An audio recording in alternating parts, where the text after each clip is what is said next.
Hi! Welcome back to me again. Tagal kong hindi nakapag-upload dito sa ano ko na to, sa page ko na to ng vlog. I want to share everything, anything para naman kahit paano makatulong ako.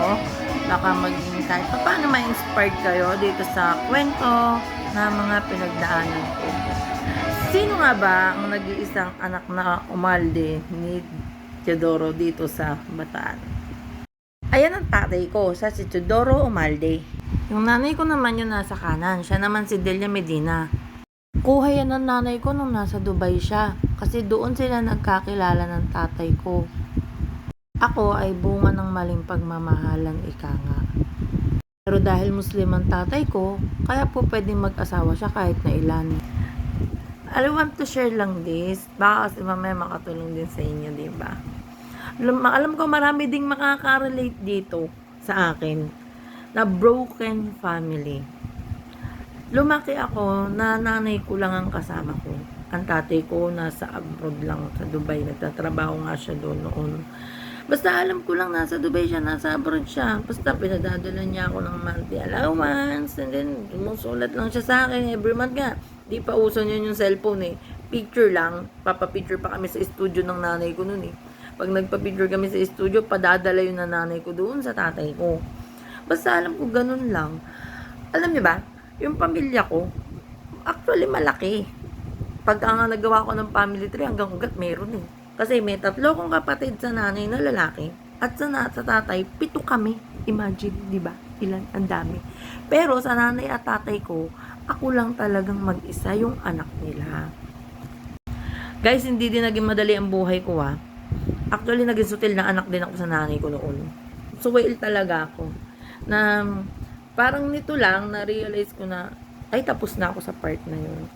Kasi marami akong kaibigan na naririnig or mga kakilala na sinasabing, kaya daw ganun yung buhay nila, kasi dahil daw sa nanay nila, dahil daw sa tatay nila, dahil broken family sila, sa mga kapatid or whatever, chuchu.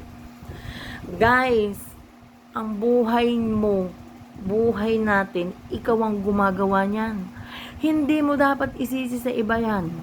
Kung ano man ang sitwasyon mo, ikaw ang gumagawa niyan. Hindi ibang tao, hindi ka mag-anak mo, hindi nanay mo, tatay mo, kapatid mo, anak mo, o kung sino man. Ikaw ang gumagawa niyan.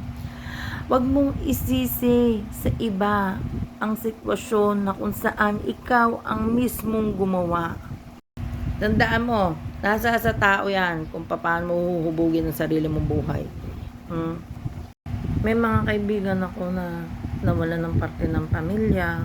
Ngayon, nalulungkot ako kasi nababalitaan ko na gano'n na sila ngayon. Hindi na maganda ang sitwasyon, wala na sa ayos. Na noon, mas maayos ang sitwasyon nila sa akin. Ibang tipong may pamilya pa naman silang tatakbuhan, pero naligaw sila ng landas. Alam nyo, nung namatay ang nanay ko, namuhay ako mag-isa. Ako lang talaga mag-isa. Tumayo ako sa sarili kong mga paa. Pero, nasa sa tao nga tulad ng sabi ko sa inyo. Kung noon, tinuloy-tuloy ko ang sarili ko sa pagkalugmok. Baka mamaya, ang teacher nyo, lasinggera pa rin hanggang ngayon. Pa din, pipiliin nyo yung mga kasama nyo. Ha? Yung mga taong hihilahin ka doon sa daan na diretsyo. Kasi kapag nagpahila ka sa mga friend mo na ang daan ay lubak-lubak, good luck na lang sa'yo. Unless na madapa ka, hindi ka makabangon o bumangon ka at baguhin mo ang sarili mo. Tandaan mo yan. Lahat ng yan, ikaw ang gumagawa. Alam ko maraming nakaka-relate dito dahil nga yung broken family, maraming ganyan sitwasyon ngayon.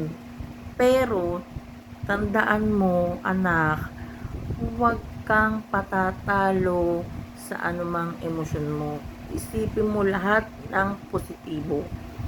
Tandaan mo, kaya ka dinala dyan ni Lord sa sitwasyon na yan dahil mayroon siyang plano sa'yo. Unless napayayakap ka na lang sa mga jablo. That's it for today para sa nag-iisang anak ni Teodoro dito sa Bataan at ang inyong nag-iisang estudyanteng ina.